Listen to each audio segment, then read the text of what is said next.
Oh, howdy all, grab yourself a drink, it is time for some Path of Exile discussion. Grinding Games today released patch 3.23.1. Now normally these 3.x.1 patches are fairly large in scope. This one's a little bit of an exception and I would term this a medium patch, but it does contain quite a lot of new things, including my personal Valdo's Puzzle Box submission, Destitute Territory Basilica map, which is not designed to be particularly rewarding or particularly hard, but more to be something that's pretty accessible. And you can already see there's a number of them available on trade, and they're not particularly expensive. I expect this is going to be something you'll be able to pick up pretty easily if you're playing in Trade League, and that you'll have a modest chance of pulling out yourself if you're in solo self-found. Anyway, let's have a look through some of the changes that are here. Firstly, there is going to be a nerf to Detonate Dead when used by monsters inside the Azmeri Wildwood. Now, if you're playing on a character that's not very tanky, this is going to feel like the difference between an Uber Shaper Slam and a Shaper Slam. Both of these are definitely going to kill you if they connect, but with the Shaper Slam, you got 1.7 seconds to dodge it, and it's a fairly modest area. With the Uber Shaper Slam, it's 1.1 seconds, and it's a larger area. So in short, the Uber Shaper Slam requires you to react really fast or go splat, whereas the regular Shaper Slam doesn't require you to react quite as quickly. Well, that's exactly what they're doing here. The corpse explosion delay between the animation appearing of where the corpse is going to explode and it actually going boom and splatting your character, this delay is going to be larger, which means that you've got more time to react to it. It should feel more telegraphed and less unfair. Secondly, discovering an NPC in the Viridian Wildwood will now add their icon to your minimap. This is a huge improvement for the Nameless Seer. For the other three, it's a small quality of life change only, but for the Nameless Seer, this will be the difference between running right past him and actually seeing him and being able to make a decision as to whether or not you want to take any of his offers. Generally speaking though, in the context of the Affliction League economy where unique items are almost all worthless, if you're playing in the Trade League, you're almost never going to want to interact with the Nameless Seer anyway. A little bit different if you're playing in solo self-found and don't have a magic find character, then he could be a really good find. Now, monsters that are in the Viridian Wildwood Darkness are removed when the portal to the exit appears. Note that this is not all of the monsters that are active in the entire Wildwood, it's just the ones that are in the darker areas.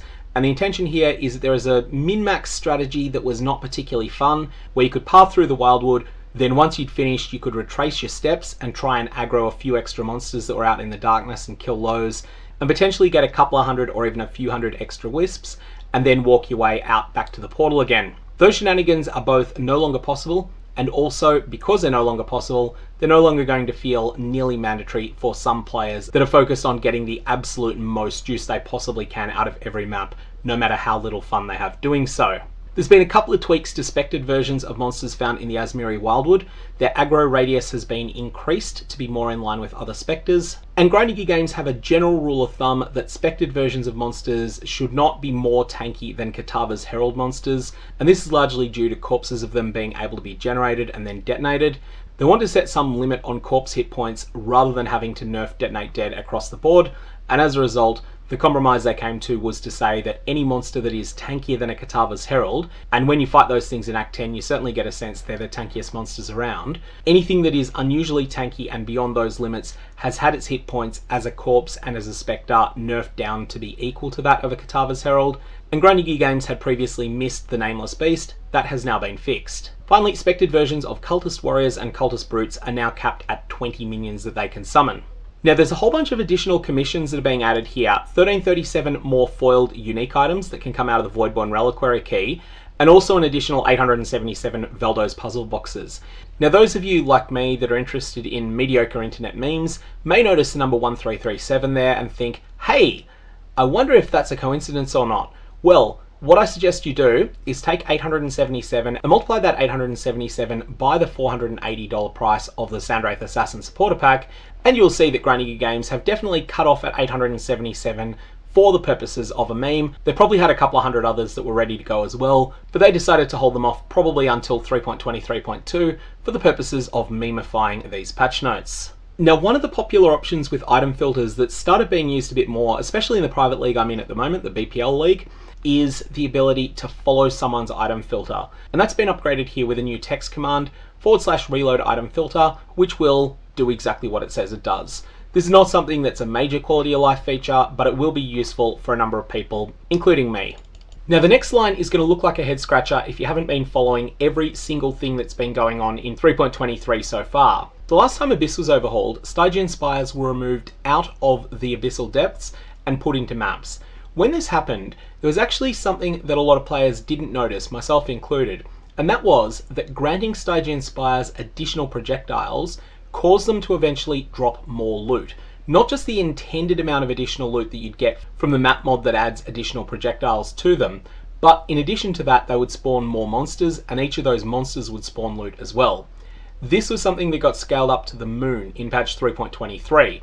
Now there's a base game version of this which is still possible, and that is that if you get a map and you roll it to have monsters fire additional projectiles, and then you throw as many abysses on that as you can, then you will get Stygian Spires that will disgorge an ungodly amount of additional monsters that you can kill and get loot from. However, where this became a problem is that there is a private league mechanic that allows you to add multiple projectiles to every monster in an entire league.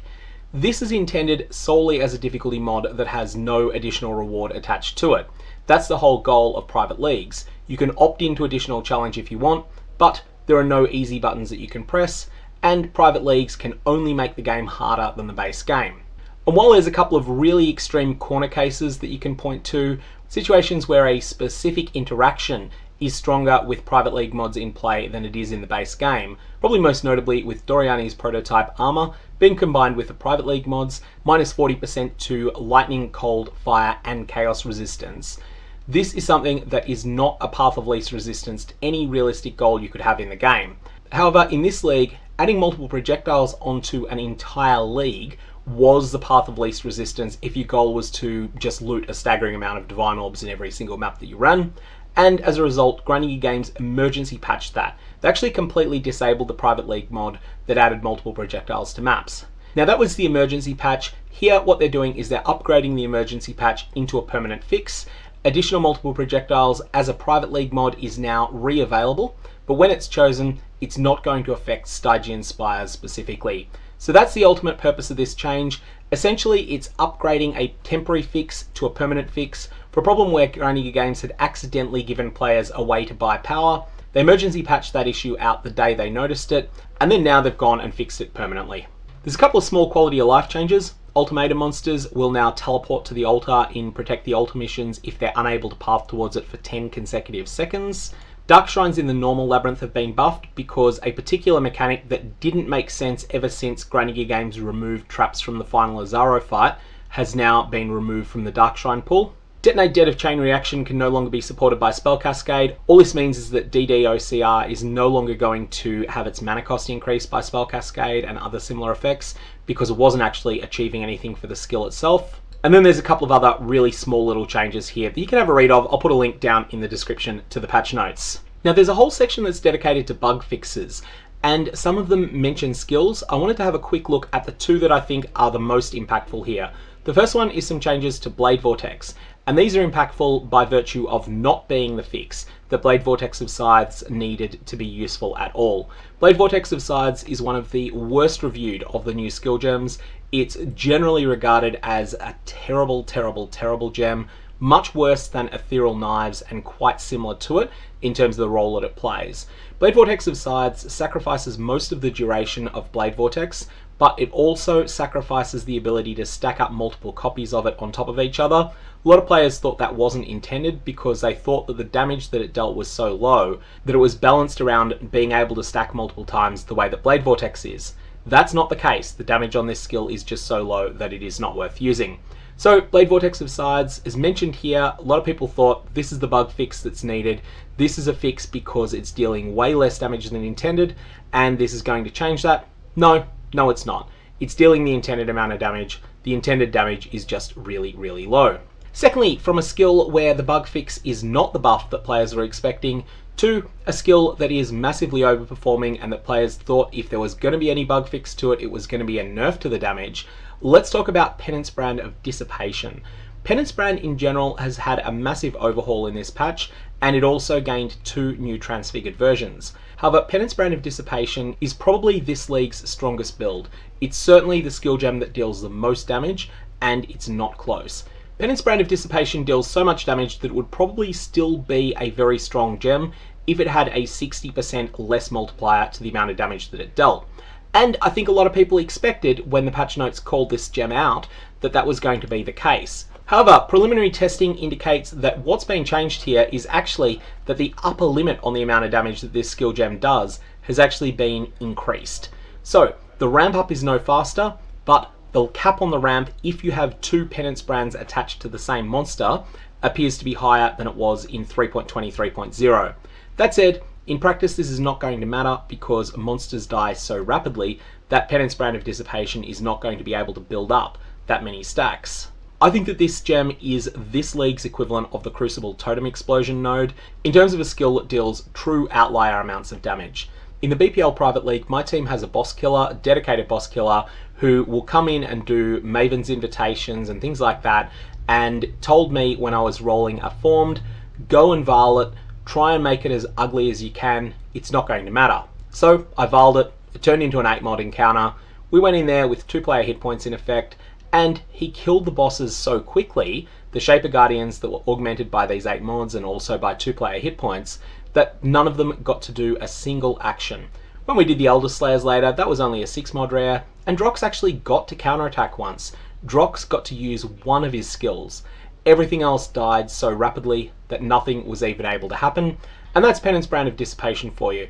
Completely overpowered skill. It is going to get destroyed next patch. It is probably going to get nerfed as hard as the Crucible Totem Explosion mod did, but if you want to play something that completely trivializes some of the hardest fights in the game, then that's something that's available there. So let's say that you want to check out all of the new Valdo's Puzzle Box maps that were added today. To the best of my knowledge, there's no authoritative listing of them anywhere in-game or out of game. The PoE wiki doesn't have one, and I'm not aware of anything else on the Grinding Your Games site or anywhere else. But what you can do is jump over to PathOfExile trade site, and once you're there, even if you don't normally play on Affliction softcore on the PC realm, just set your search filters to PC Affliction, and also set the online status to any. Then in the filters, set any map filters that you're interested in configuring. For example, I'm going to exclude anything that has the pseudo hardcore rule set, but you can change that and you can set something else there if you want. And you can go to map filters and say map tier is minimum 17. Once you've done that, run a search, and then you'll be able to see a listing of all of the Valdo's maps that are on search. But this is going to be dominated early on by month-old listings of maps you're not really interested in because they've been around for a while. If you're not filtering out Void maps, you get a lot of the Veil of the Night maps. You also get the Bated Breath maps and a whole bunch of other ones that are generally not regarded very highly by players in trade. If you want to see the most recent things, all you need to do is just filter by time listed, and once you've done that, it'll bring up the most recently listed things first. And here we've got a map for a foil Nimbus. I'm not sure if this one's new or old. I think this one's a new one. Well, I know there was a Nimbus map in the past, but I think this one might be new. Then we have a Forbidden Shaco map, which I haven't seen before. And scrolling down, there's an Emperor's Mastery map. There's another Emperor's Mastery map. There's a Mage Blood map. Normally you'll find there's a bunch of maps that are much less desirable as well. It seems like someone here has updated expensive stash tabs, and that's been the most recent changes. So we're seeing only the higher price ones. If you keep doing this, you'll be able to see a whole bunch of different maps, many of which will be the new ones. Foil Relic of the Pact. I don't think I've seen this one before. Additionally, if you're interested in searching for something very specific, you can do a search where you look for the map completion reward. And here, if we say Beric's Respite, I believe that my map is the only one that will come up there. And you'll be able to look up all of the copies of Destitute Territory that are available either online only, or you can include offline as well. And I think they'll all be the same as each other, but I'll just check that. Search by quantity, sort by quantity. And you can see that all of the Beric's Respite maps are exactly 54% quantity, so they're probably all my map. Anyways, that's a way that you can explore all of those different maps. Or of course, you can go and loot Valdo's puzzle boxes, crack them open, and see what happens. That's all I've got for today. Valdo's puzzle boxes contain interesting maps, and hopefully ones that are more rewarding than Destitute Territory.